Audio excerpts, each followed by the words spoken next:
Today we will discuss about integration, one of the main part of mathematical physics. Integration.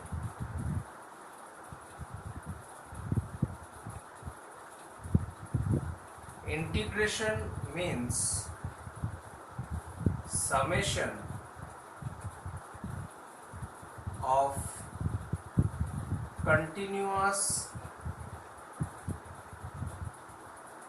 distribution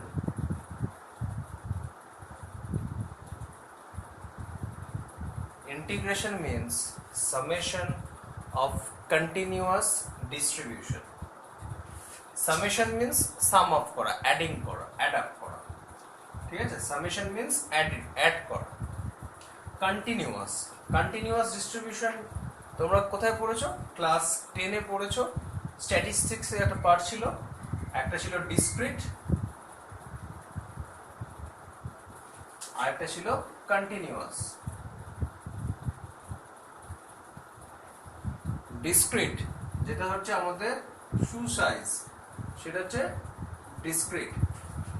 সেটা কি হয়? Either 5 হয়, or 6 হয়, or 7 হয়, or 8 হয়। কিন্তু 5 আর 6 এর মধ্যে কোনো ভ্যালু হয় না, 6 আর 7 এর মধ্যে কোনো ভ্যালু হয় না, either 5 or 6 or 8।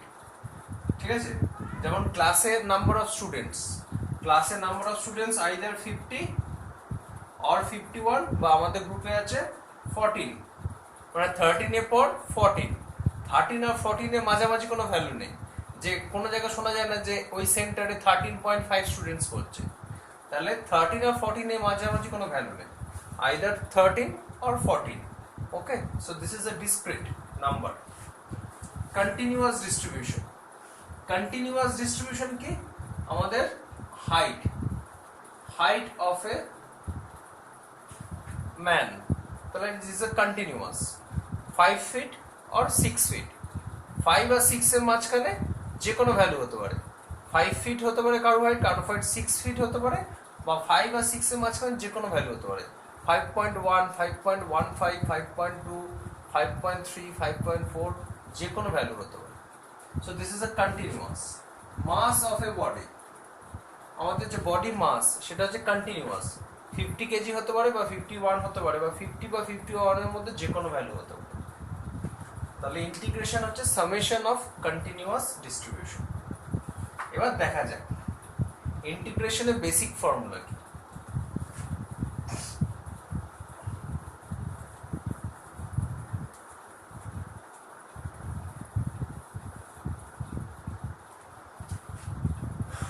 Basic formula হচ্ছে একটাই, y equal to x to the power n।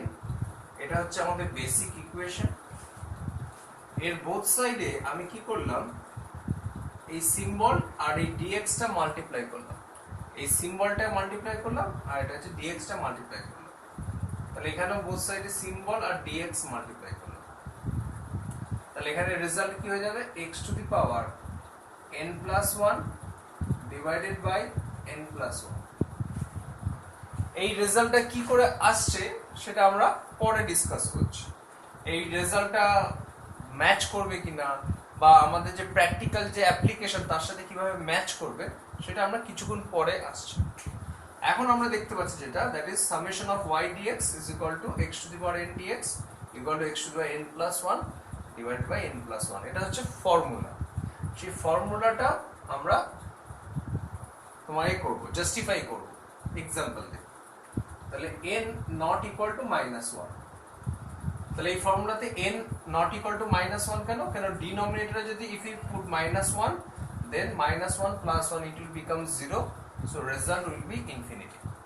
So this is a basic formula of integration. না, এখন ইন্টিগ্রেশন এই পার্টটা অ্যাকচুয়ালি কি রিপ্রেজেন্ট করছে? তোমরা ডিফারেন্সিয়েশনে শিখেছো, ডিফারেন্সিয়েশনে কি শিখেছো? dy dx। এই পার্টটা কি রিপ্রেজেন্ট করছে? Slope of a curve. এই পার্টটা slope of a curve represent করছে। তাহলে ইন্টিগ্রেশন কি রিপ্রেজেন্ট করছে সেটা আমাকে দেখতে হবে। তাহলে সেটাকে কিভাবে দেখবো দেখা যাক। y equal to x to the power n, number 1, if n equal to 0, then y equal to x to the power 0 equal to constant. y equal to x to the power 0, x to the power 0 মানে কত হয় 1, তাহলে this is the constant term. তাহলে এই গ্রাফটা actually কিরকম দেখতে হবে, এই গ্রাফটা অ্যাকচুয়ালি দেখতে হবে এখানে যদি y হয় এখানে যদি x হয় তাহলে এটা হবে গ্রাফটা y equal to x, constant মানে হচ্ছে এখানে y এর ভ্যালু কত, y এর ভ্যালু হচ্ছে 1, তাহলে x চেঞ্জের সাথে y এর কোনো চেঞ্জ নেই, ঠিক আছে। y equal to x to the power 0, তুমি x এর ভ্যালু 1 পুট করো, y এর value 1 to the power 0 1, x এর ভ্যালু 2 পুট করো, y এর value 2 to the power 0 1, x এর ভ্যালু 3 পুট করো, y এর ভ্যালু 3 to the power 0 1, এভাবে চলতেই থাকবে। তার মানে x এর ভ্যালু চেঞ্জ হচ্ছে 1 2 3 4 5 6 করে চেঞ্জ হচ্ছে, কিন্তু y এর ভ্যালু ফিক্সড। তাহলে এখানে যদি আমি এরিয়া নিই তাহলে এটা হচ্ছে লেংথ, এটা হচ্ছে ব্রেথ, তাহলে এখানে এরিয়াটা কি হবে, area of a rectangle, area of a rectangle.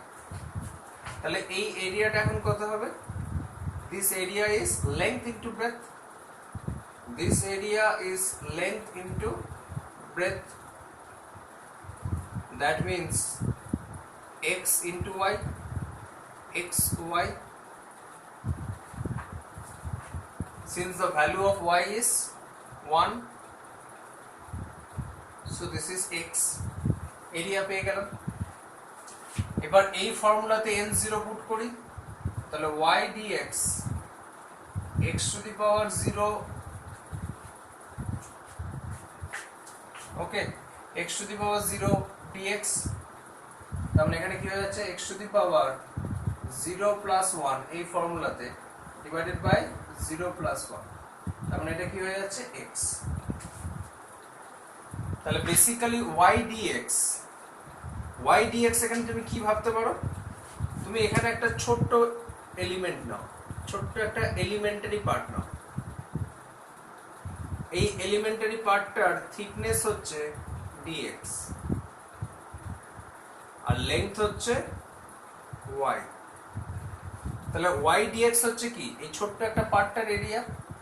তাহলে এই রেক্ট্যাঙ্গেলকে আমরা এরকম অনেক ছোট ছোট পার্টে ডিভাইড করতে পারি, অনেক ছোট ছোট পার্টে ডিভাইড করতে পারি, অনেক ছোট ছোট পার্টে ডিভাইড করতে পারি। তার মানে কি হচ্ছে, y dx মানে হচ্ছে এই একটা ন্যারো স্ট্রিপ এর এরিয়া। তাহলে ইন্টিগ্রেশন করা মানে কি, এরকম ছোট ছোট রেক্ট্যাঙ্গেলকে আমি অ্যাড করে টোটাল রেক্ট্যাঙ্গেলটা পাচ্ছি।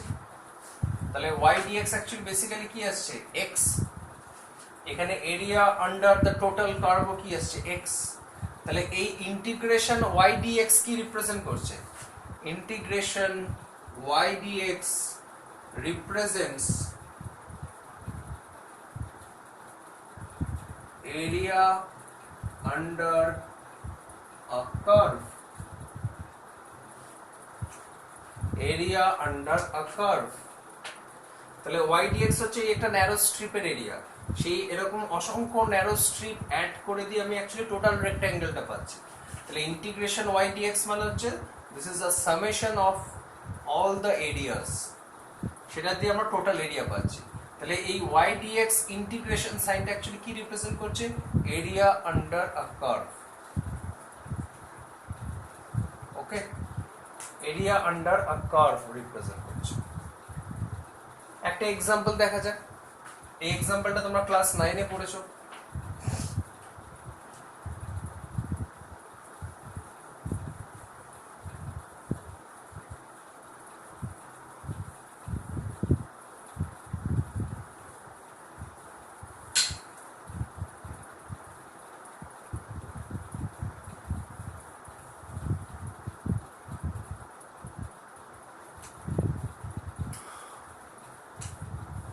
When a body is moving with a uniform velocity. When a body is moving with a uniform velocity. Uniform velocity means velocity is equal to 10 meter per second. That means it does not change with time. তাহলে যদি আমি velocity time graph plot করি, velocity time graph যদি plot করি, that means after 1 second velocity is 10 meter per second, after 2 second velocity 10 meter per second, after 4 second, after 5 second velocity is 10 meter per second. So this is v is equal to 10 and t equal to 5. As we know that area under velocity time graph, it represents total distance covered, because area equal to length into breadth, rectangle, length, time, breadth, velocity, that is Vt. Vt means S, total distance covered. Okay, total distance covered. তাহলে এখানে তখন যেটা আমরা বললাম, এখানে যদি আমি একটা ছোট্ট টাইম নিই, মনে করো 1 সেকেন্ড আর 2 সেকেন্ডের গ্যাপ, এখানে আবার 2 সেকেন্ড আর 3 সেকেন্ডের গ্যাপ, এখানে 3 আর 4 এর গ্যাপ, তাহলে আমি যদি এখানে একটা ছোট্ট গ্যাপ নিই, যেটা হচ্ছে dt আর এটা হচ্ছে v, তাহলে এরকম পরপর রেক্ট্যাঙ্গেল আছে, এরকম পরপর রেক্ট্যাঙ্গেল আছে, তাহলে এই রেক্ট্যাঙ্গেলটা কত হচ্ছে dt হচ্ছে ব্রেথ, লেংথ হচ্ছে v, তাহলে এরিয়া কত হচ্ছে v dt, তারপর dt is a small time, তাহলে এই স্মল টাইমে যে ডিসটেন্সটা কভার করেছে that is also very small, তাহলে সেটাকে আমরা কি বলতে পারি ds। কেন তুমি 1 সেকেন্ডে তো আর খুব বেশি ডিসটেন্স যেতে পারবে না, তাহলে 1 সেকেন্ডে ওই স্মল টাইমে খুব কম ডিসটেন্স গেছো, সেই ডিসটেন্সটাকে আমরা কি বলছি ds। তাহলে ds equal to vdt, ds equal to vdt। ওকে, তাহলে এবার যদি আমি এরকম ছোট ছোট রেক্ট্যাঙ্গেলকে অ্যাড করি, তার মানে আমাকে কি করতে হবে, বেসিক্যালি ইন্টিগ্রেশন করতে হবে। তাহলে বোথ সাইড যদি ইন্টিগ্রেশন সাইন দিই, তাহলে this will be v dt, both side যদি ইন্টিগ্রেশন সাইন দিই, তাহলে this will be v dt. আমরা কিছুক্ষণ আগে কি দেখেছি, x to the power n dx means x to the power n plus 1 by n plus 1। যদি n 0 হয় তাহলে ওটা কি হয়ে যাচ্ছে x to the power 0 dx, মানে হচ্ছে only dx, x to the power 0 plus 1 by 0 plus 1 equal to x। তার মানে ইন্টিগ্রেশন dx মানে হচ্ছে x। এই পৃথিবীতে একমাত্র ভেরিয়েবল x নয় বা y নয়। ওকে, তাহলে এখানে x ভেরিয়েবল, এখানে ভেরিয়েবল হচ্ছে s মানে ডিসপ্লেসমেন্ট বা ডিসটেন্স, এখানে ভেরিয়েবল x কিন্তু এখানে ভেরিয়েবল হচ্ছে টাইম t। তাহলে ভেরিয়েবল চেঞ্জ করবে, সিচুয়েশন অনুযায়ী চেঞ্জ করবে। ভেরিয়েবল সবসময় যে x আর y হতে পারে এরকম কোনো ব্যাপার নেই, সিচুয়েশন অনুযায়ী এখানে ডিসটেন্স আর টাইমটা হচ্ছে ভেরিয়েবল। কেন তুমি তোমার বাড়ি থেকে স্কুলে যাচ্ছ একটা ডেফিনিট টাইমে উইথ এ ইউনিফর্ম ভেলোসিটি, তাহলে টাইমের সাথে তোমার ভেলোসিটি চেঞ্জ হচ্ছে না, কিন্তু টাইমের সাথে তুমি তো ডিসটেন্স কভার করছো, তারপর টাইমের সাথে তোমার ডিসটেন্স চেঞ্জ হচ্ছে আর টাইমটাও চেঞ্জ হচ্ছে। তাহলে এখানে ইন্টিগ্রেশনটা এখানে হচ্ছে ভেরিয়েবল ds, এখানে dt, এখানে ভেলোসিটিটা কত 10, so velocity is constant, so it will remain out of integration.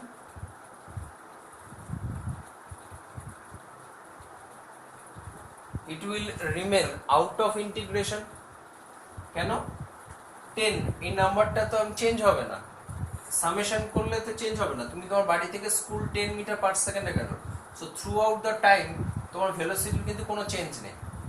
তাহলে আমি যদি টাইমটাকে অ্যাড করতে করতে যাই, তার মানে তোমার ভেলোসিটি কোনো চেঞ্জ নেই।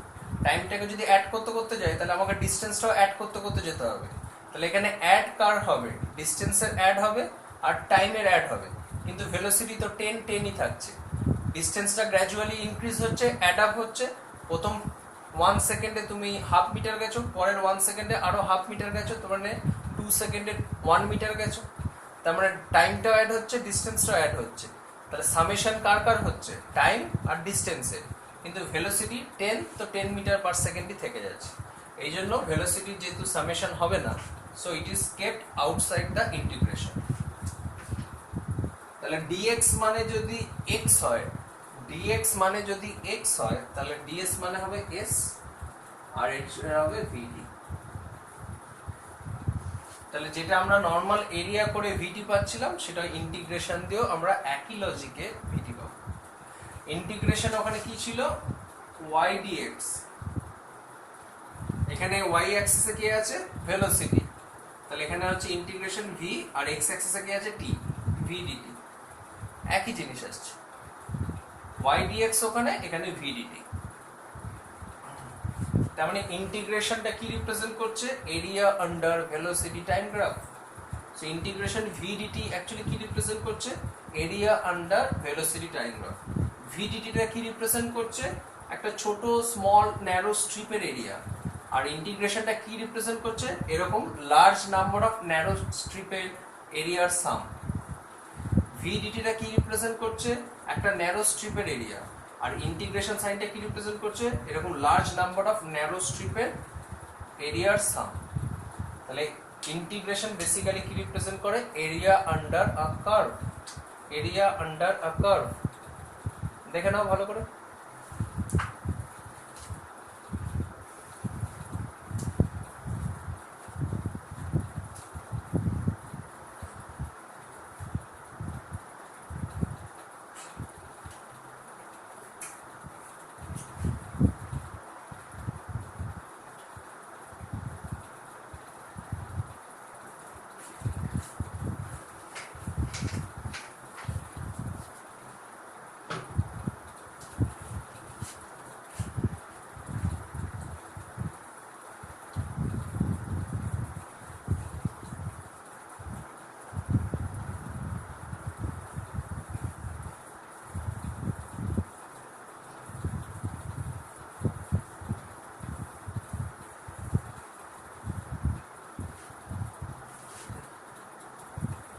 তাহলে আমাদের বেসিক ফর্মুলাটা কি, y is equal to x to the power n।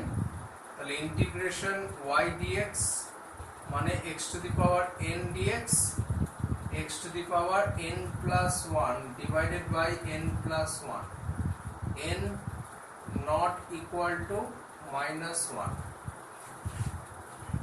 এবার নেক্সট আমরা n equal to 0 করেছি, এবার করব if n equal to 1, if n equal to 1।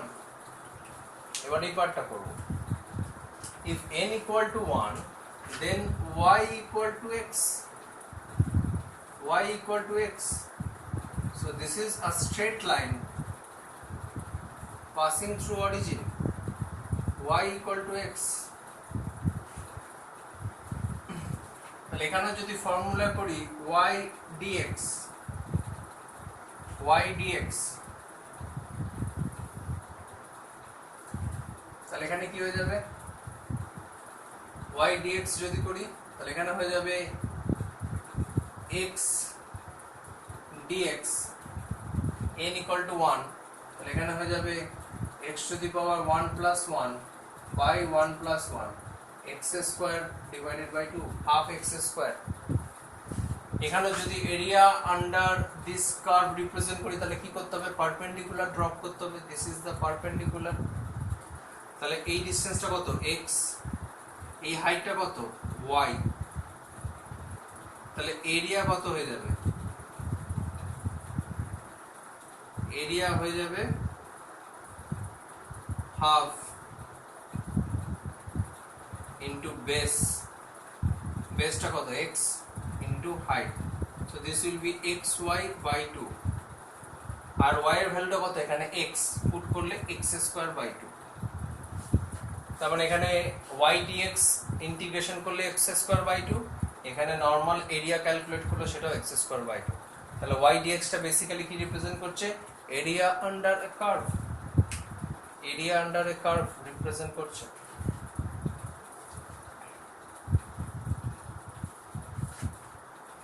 ওকে,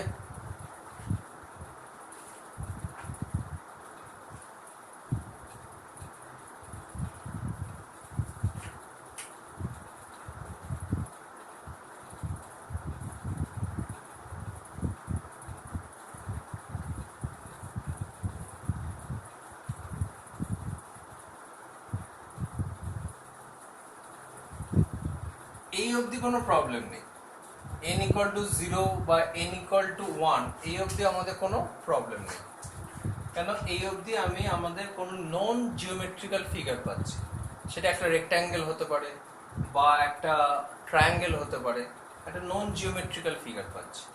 প্রবলেমটা স্টার্ট হবে n equal to 2 থেকে স্টার্ট হবে, n equal to 2।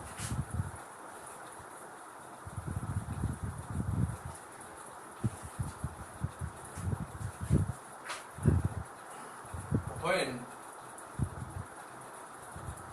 n equal to 2, y equal to x square, তাহলে problem will start from here. তাহলে y equal to x square, এই গ্রাফটা কিরকম দেখতে হয়, y equal to x square, this will be a parabola, তাহলে প্যারাবোলার আন্ডারে যদি এরিয়া ক্যালকুলেট করতে যাও, তাহলে তুমি এখান থেকে ভাবলে পারপেন্ডিকুলার ড্রপ করে এখান থেকে এরিয়া ক্যালকুলেট করবো, কিন্তু এই এরিয়া পার্টটা তুমি ক্যালকুলেট করতে পারবে না। কেন, এই পার্টটা হচ্ছে, এই যে পার্টটা, এই পার্টটা হচ্ছে কার্ভ পার্ট, তাহলে কার্ভ পার্টের ক্ষেত্রে তুমি ট্রায়াঙ্গেল কনসিডার করতে পারবে না, তখন এই এরিয়াটা ক্যালকুলেট করাটা নর্মাল প্রসেসে ডিফিকাল্ট হয়ে যাবে, তখনই আমাদের কি করতে হয়, ইন্টিগ্রেশনের হেল্প করতে হয়, নিতে হয়। তাহলে এই পার্টটা থেকে আমরা ইন্টিগ্রেশনের ইম্পর্টেন্স কতটা সেটা কিন্তু আমরা বুঝতে পারবো, ঠিক আছে, এই পার্টটা থেকে।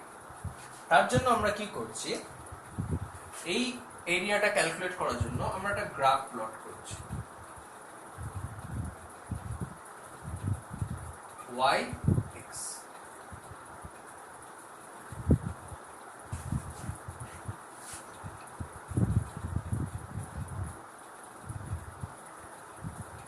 এই প্যারাবোলাটার মতোই একটা পার্ট নিচ্ছে প্যারাবোলার, ঠিক আছে। তাহলে এর আন্ডারে টোটাল এরিয়া ক্যালকুলেট করতে গেলে কি করতে হবে, এই দুটো এন্ড থেকে আমাকে পারপেন্ডিকুলার ড্রপ করতে হবে, এই দুটো এন্ড থেকে পারপেন্ডিকুলার ড্রপ করতে হবে, এবং এর মাঝখানে যে এরিয়াটা, এই পার্টটা, এই এরিয়াটা, সেটাই কি রিপ্রেজেন্ট করবে, এরিয়া আন্ডার দ্য কার্ভ। কিন্তু এই এরিয়াটা নর্মাল প্রসেসে ক্যালকুলেট করা যাবে না, কেন, যদি এটা স্ট্রেট লাইন হতো তাও তুমি একটা একে ট্রাপিজিয়াম ভাবতে পারতে, এটা তো স্ট্রেট লাইনও না, এটা কার্ভ পার্ট, তাহলে এটাকে ট্রাপিজিয়াম তুমি ভাবতে পারবে না। আমরা কি করলাম, এই টোটাল এরিয়াটাকে কয়েকটা পার্টে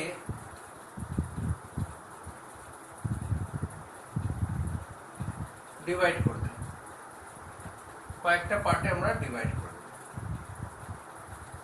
ওকে, এবং প্রতিটা পার্টের থিকনেসটা আমরা ডেল্টা এক্স সেম রাখলাম, ডেল্টা এক্স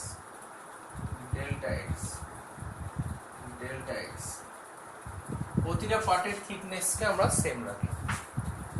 এখানে এই পয়েন্টটা y1 হাইট, এই পয়েন্টটা y2, এই পয়েন্টটা y3, এই পয়েন্টটা y4, আর এই পয়েন্টটা y5। তাহলে এখানে আমরা টোটাল এরিয়াটাকে 1 2 3 4 চারটে রেক্ট্যাঙ্গেলে ডিভাইড করেছি, আর দিয়ে যদি আমি এখান থেকে জয়েন করে দিই, এই পার্টগুলো যদি জয়েন করে দিই, তাহলে এখানে এখানে একটা রেক্ট্যাঙ্গেল পাচ্ছি, এখানে একটা রেক্ট্যাঙ্গেল পাচ্ছি, এখানে একটা রেক্ট্যাঙ্গেল, এখানে একটা rectangle। এই যে পার্টগুলো রেক্ট্যাঙ্গেল পাচ্ছি, এই এরিয়াটা ক্যালকুলেট করা তো কোনো ডিফিকাল্টি না। ডিফিকাল্টি অ্যারাইজ করবে এই যে শেডেড পার্টগুলো, এই শেডেড পার্টগুলোতে ডিফিকাল্টি অ্যারাইজ করবে। কেন? এই শেডেড পার্টগুলো তো আর ট্রায়াঙ্গেল না, কেন? এই পোর্শনটা কার্ভ পোর্শন। তাহলে এখানে আমরা কি করব? আমরা এখানে কি লিখব? Area under curve. Area under curve আমরা কি লিখব? দেখো প্রথম রেক্ট্যাঙ্গেলটা কত হবে? y1 delta x length into breadth, length breadth y1 delta x। তারপরেরটা কি লিখব? y2 delta x, y2 delta x। তারপরেরটা কি লিখব? y3 delta x। থার্ড, তারপরেরটা লাস্টেরটা কি লিখব? y4 delta x। তাহলে y1 ডেল্টা x হচ্ছে ফার্স্ট রেক্ট্যাঙ্গেলের এরিয়া, y2 ডেল্টা x হচ্ছে সেকেন্ড রেক্ট্যাঙ্গেলের এরিয়া, y3 ডেল্টা x হচ্ছে থার্ড রেক্ট্যাঙ্গেলের এরিয়া, y4 ডেল্টা x হচ্ছে ফোর্থ রেক্ট্যাঙ্গেলের এরিয়া। প্লাস আমরা কি লিখব? Area of the shaded part. কেন? শেডেড পার্টটা তো আমরা কোনো ফর্মুলা লিখতে পাচ্ছি না, সেই জন্য এটাকে আমরা কি লিখছি? Area of the shaded part. তাহলে এখানে তুমি কিন্তু total area under the curve কিন্তু ডিটারমাইন করতে পারলে না। তুমি y1 delta x, y2 delta x, y3 delta x, y4 delta x এটা ডিটারমাইন করতে পারছো, কিন্তু area of the shaded part determine করতে পারলে না। তাহলে এখানে আমরা total area under the curve কিন্তু ডিটারমাইন করতে পারলাম। তাহলে এটাকে কিভাবে করতে হবে? তার জন্য আমরা কি করলাম? এটাকে আমরা লার্জ নাম্বার অফ রেক্ট্যাঙ্গেলসে কনভার্ট করে দিলাম। এখানে আমরা কটা রেক্ট্যাঙ্গেল নিচ্ছি? 1 2 3 4। এখানে 4 এর জায়গায় আমরা নাম্বার অফ রেক্ট্যাঙ্গেলস কি করে দিলাম? 16 করে দিলাম।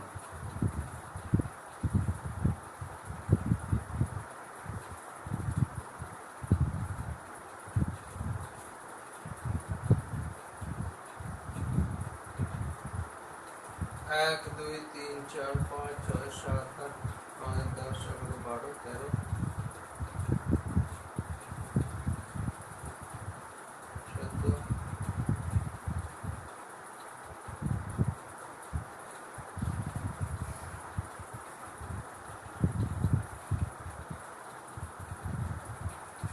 তাহলে এখানে 4টে রেক্ট্যাঙ্গেল ছিল, সেটাকে আমি 4 টাইমস বাড়িয়ে দিলাম, 16 করে দিলাম।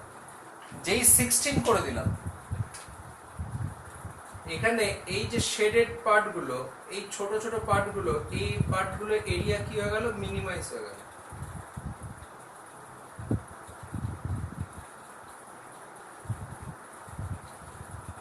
তাহলে উপরের পার্টটা এখানে যতটা ক্লিয়ারলি ভিজিবল, এখানে কি হয়ে গেল? অতটা ক্লিয়ার না। তাহলে এই পার্টগুলোর এরিয়া কি হয়ে গেল? কমে গেল। 16টাকে আমি যদি 196 করে দিই বা 256 করে দিই, তাহলে এখানে কি করলাম? 4 এর ডবল করেছিলাম, তাহলে 16। এখানে 16 এর ডবল করে দিলাম 256। যেই 256 করব, এই পার্টগুলোর এরিয়া আরো কমে যেতে থাকবে। ঠিক আছে? এই পার্টগুলোর এরিয়া কিন্তু তখন আরো কমে যেতে থাকবে। তখন আমরা কি লিখব? Area under curve equal to কি লিখব? Summation over I equal to 1 to n yi delta x yi delta x। তখন আমরা কি লিখতে পারবো? Neglecting area of shaded part, neglecting area of shaded part. তাহলে যত আমি লার্জ নাম্বার অফ রেক্ট্যাঙ্গেলস নেবো, যত ন্যারো স্ট্রিপ নেবো, তত কি হয়ে যাবে? এরিয়াটা ইনক্রিজ। যত আমি ডেল্টা এক্স গ্যাপটাকে ছোট করব, তত আমি লার্জ নাম্বার অফ রেক্ট্যাঙ্গেলস কনসিডার করতে পারবো, তত কি হয়ে যাবে, এই রেক্ট্যাঙ্গেলগুলো নাম্বার যত বাড়তে থাকবে তত তো এই শেডেড পার্টটার এরিয়া কি হয়ে যাবে তোমার কমতে থাকবে। তখন এরিয়া আন্ডার দ্য কার্ভ আমি কি লিখতে পারবো, এখানে আমরা কি লিখতে পারছিলাম, সামেশন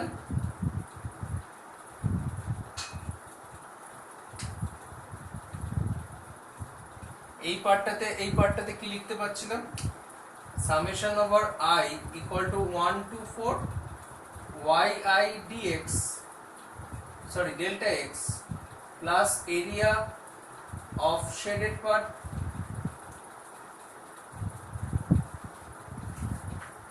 এখানে আমরা কি লিখছিলাম I equal to 1 to 4, কেন এখানে চারটে রেক্ট্যাঙ্গেল নিয়েছি, তাহলে এখানে 1 to 4, তাহলে area of the shaded part আমরা লিখতে পারছিলাম।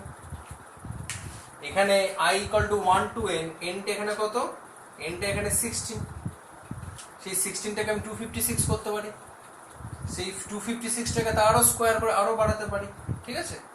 তাহলে যত বেশি নাম্বার অফ রেক্ট্যাঙ্গেলস আমি কনসিডার করব তত কি হয়ে যাবে, এই শেডেড পার্টগুলোর এরিয়া কমতে থাকবে, মিনিমাইজ হতে থাকবে।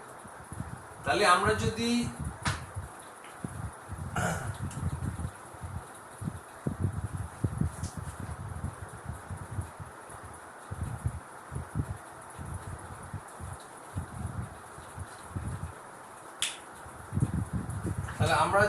Limit delta x tends to 0, limit মানে হচ্ছে আমরা কতটা এক্সট্রিম অবধি যেতে পারি, আমাদের লিমিটেশন কতটা।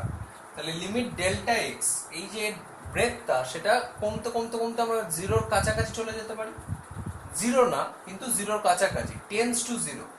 তাহলে limit delta x tends to 0, summation y 1 to n y delta x yi delta x, এটাকে আমরা লিখতে পারবো ইন্টিগ্রেশন y dx। যখন ডেল্টা এক্সটা টেন্স টু 0 হয়, জিরোর কাছাকাছি চলে যাবে, তখন ডেল্টা এক্স এর জায়গায় আমরা লিখতে পারবো dx, yটা y থাকলো আর সিগমা সামেশন সাইনটা হয়ে গেল ইন্টিগ্রেশন সাইন। মানে যখন এখানে তুমি আরো লার্জ নাম্বার অফ রেক্ট্যাঙ্গেলস কনসিডার করবে, মানে তুমি যদি এখানে কার্ভটা নাও, আরো লার্জ নাম্বার অফ রেক্ট্যাঙ্গেলস, মানে সে চোখে দেখতে পাচ্ছ না এরকম অবস্থা, আরো লার্জ নাম্বার অফ রেক্ট্যাঙ্গেলস কনসিডার করতে পারো, আরো লার্জ নাম্বার অফ রেক্ট্যাঙ্গেলস কনসিডার করতে পারো, মানে এত লার্জ নাম্বার নিলে তুমি চোখের গ্যাপটাই বুঝতে পারছো না। তখন কি হয়ে যাবে, এই সিগমাটা সামেশনটা ইন্টিগ্রেশনে কনভার্ট হয়ে যাবে। সিগমা সাইনটা কখন ইউজ হয়, যখন ওটা ডিসক্রিট, চোখে দেখতে পাচ্ছ একটা দুটো তিনটে চারটে কাউন্ট করতে পারছো চারটে রেক্ট্যাঙ্গেল, তখন সিগমা ইউজ হয়।